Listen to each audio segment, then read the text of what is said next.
Tuesday's U.S. election ended with Donald Trump as the President of the United States.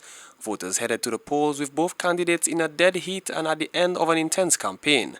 Now concerns are high about how much of Trump's campaign rhetoric will be part of foreign and domestic policy. I feel as if I've lost my political instincts and my appreciation of what the average voter is concerned about, especially in the U.S. I just did not see that coming.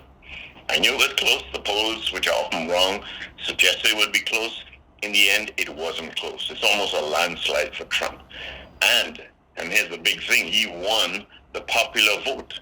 I mean, in the last, 8 elections, that's only been done once before by the Republicans. Mr. Pitekin says while U.S. citizens seem to align themselves more with the policies of the Harris administration, he wonders if the prospect of a female president was a contributing factor to Trump's triumph.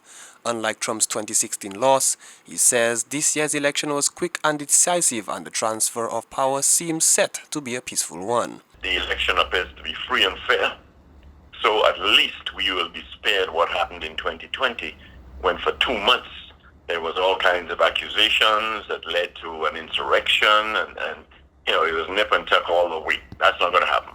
I give Kamala credit for having run a good race, and she's said that she will support the handover and the transfer of power, which is what responsible governments should do. So at least from that point of view, there will be no drama. Mr. Pitekin says while Caribbean citizens have no direct involvement in the U.S. election, the consequences of the vote will likely be felt in the region and the world at large. Elections have consequences. This is what the voters in the United States wanted, and I guess we just have to respect that. When you look at, for example, initially when it started getting the results, there was an indication based on exit polls that democracy was the number one concern and the economy was number 2.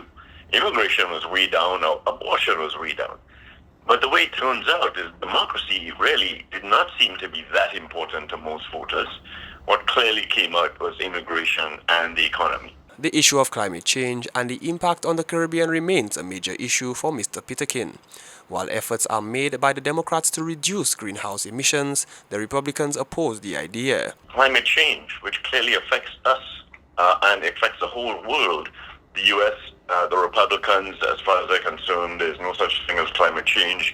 And if the U.S. is not leading the charge to make the changes that are going to make the lives of our futures better, then we have no hope for, good climate change policies in the years ahead.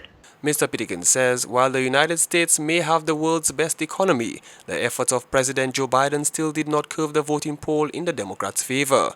He encourages local politicians to study the U.S. elections for any lessons it may hold ahead of our own polls. For the DBS News World, Manasseh Stanislas reporting.